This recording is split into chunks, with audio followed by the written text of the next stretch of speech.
नमस्कार, मी अंकुशराजे तुळशीराम जाधव, ॲडव्होकेट अंकुशराजे तुळशीराम जाधव, देगलूर येथील न्यायालयामध्ये नियमित प्रॅक्टिस करणारा.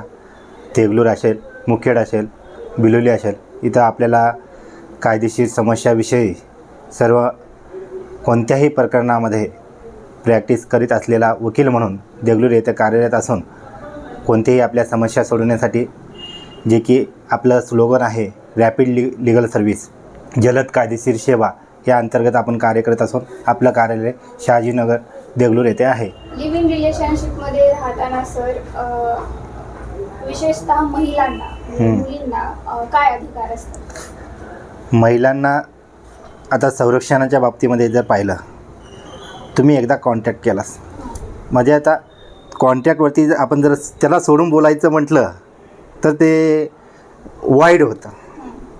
रद्दबादल कॉन्ट्रॅक्ट म्हणतात त्याला. आणि हेच पूर्ण लिव्ह इन अँड रिलेशनशिप जे आहे हे कॉन्ट्रॅक्टवरच आधारित आहे.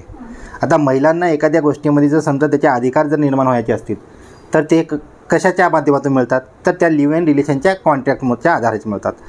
आता लिव्ह इन रिलेशनमध्ये राहत असताना सर्वसामान्य जे महिलांना आपल्या पतीपासून किंवा महिलेला पत्नीचे जे अधिकार आहेत ते पूर्ण अधिकार ह्या लिव्ह इन रिलेशनमधल्या मुलीला भेटतात. आता लिव्ह इन रिलेशनमध्ये राहणाऱ्या महिलांना सर्वोच्च न्यायालयाने अनेक न्यायनिवाड्यामध्ये हे पण सांगितलेले आहे की ते कालांतराने लिव्ह इन रिलेशन जर कमीत कमी 50 वर्षापर्यंत जर गेलं तर त्याला हे विवाहाचाच दर्जा प्राप्त होतो. आणि ते लिव्ह इन रिलेशन किती जरी राहिलं आणि एकदा राहायला चालू केले की त्या मुलीला पत्नीचा दर्जा भेटतो. तिला पोडगी जी असते की आपल्या हिंदू कायद्यानुसार जी पोडगीचा अधिकार आहे ते पूर्ण पोडगीचा अधिकार हे महिलाला मिळतो. कौटुंबिक हिंसाचार कायद्याचा अधिकार महिलांना मिळतो. संरक्षणाचा अधिकार महिलांना मिळतो. पूर्ण हे मुली जी काय आहे तिला ते पूर्ण अधिकार आहे. म्हणजे जर एखादं जोडपं असेल, मुलगा मुलगी असेल, ते 10 वर्ष 20 वर्ष किंवा त्यापेक्षा जास्त लिव्ह इन रिलेशनशिपमध्ये राहिले लग्न न करता आणि नंतर काही गोष्टींमुळे समजा त्यांचा दुरावा आला किंवा एक प्रकारे आपण घटस्फोट तर नाही म्हणू शकत, पण ब्रेकअप झालं समजा, तर मग अशा वेळी ती महिला न्यायालयात जाऊन तिच्या हक्कासाठी आवाज उठवू शकते का? म्हणजे तिला काही आर्थिक मदत मिळू शकते का? 100%. ह्याच्यामध्ये कसं आहे माहिती आहे का, यांचं जे कन्सेंटनी जवळ एकत्र यायला लागल्यात त्यांच्यात ते कॉन्ट्रॅक्ट झालेले आहे. कॉन्ट्रॅक्टमध्ये त्यांचं काय ठरलं आहे, त्याच्यात व्हॅलिडिटी ठरली का, त्याच्यामध्ये काय ठरलं आहे हे कॉन्ट्रॅक्टवर निर्भर करतं.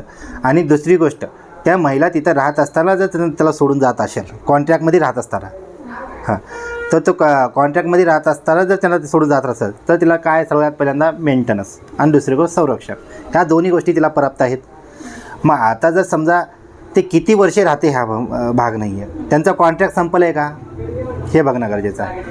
आता ती जर समजा 50 वर्षेपर्यंत राहत असतील तर तेव्हा ते पत्नी, नवरा आणि बायको असं संबोधलं जातं. पण त्याच्या पहिलं काय लिव्ह इन रिलेशन त्यांना ॲग्रीमेंट लागू आहे ना, तो कॉन्ट्रॅक्ट संपलेला नाही आहे. आणि त्यामुळे तिला ते पूर्ण अधिकार आहेत, पूर्ण संरक्षण आहे. पुन्हा तिला स्वतःला मेंटेन करू शकत नाही तर त्याच्याकडनं मेंटेन मागण्याचा अधिकार आहे, कोर्टामध्ये जाण्याचा अधिकार आहे, प्रोटेक्शन मागण्याचा अधिकार आहे. सगळं तिला ते अधिकार प्राप्त आहेत. आणि जर समजा सर लिव्ह इन रिलेशनशिपमध्ये असताना मुलगा आणि मुलीचे जर शारीरिक संबंध आले आणि त्या संबंधातून एखादं बाळ राहिलं किंवा ते जन्माला आलं तर मग त्याला कायद्याकडून काय अधिकार मिळतात की तसं काही नाही? पूर्ण त्या मुलाला अधिकार आहेत.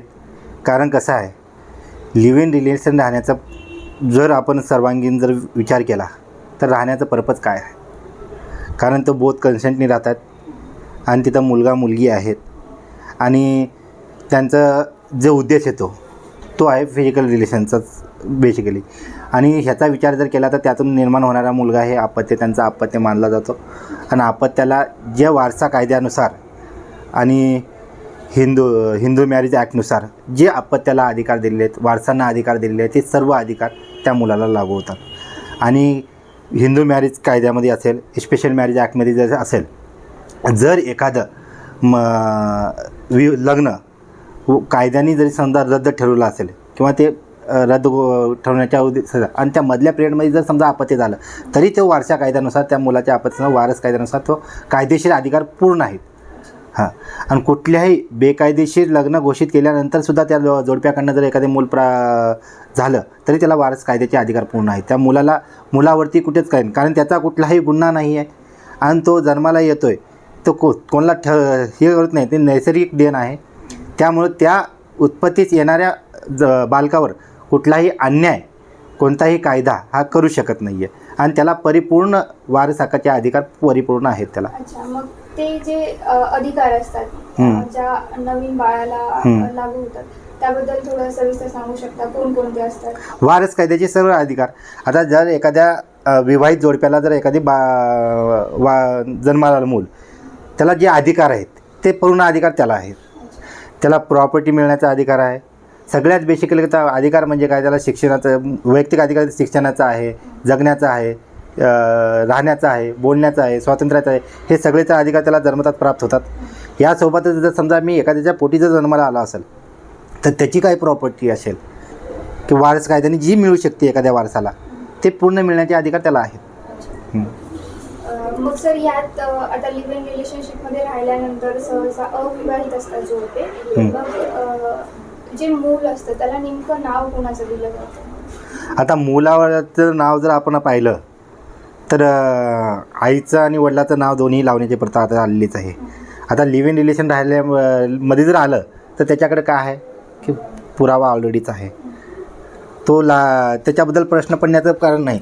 तर त्यांना वाटलं दोघांचंही लावू शकतील, दोघांचं लावू शकते, वडिलाचं लावायचं असेल तर मुलाचं लावू शकते, ज्या जोडप्यातल्या मुलाचं आहे ते.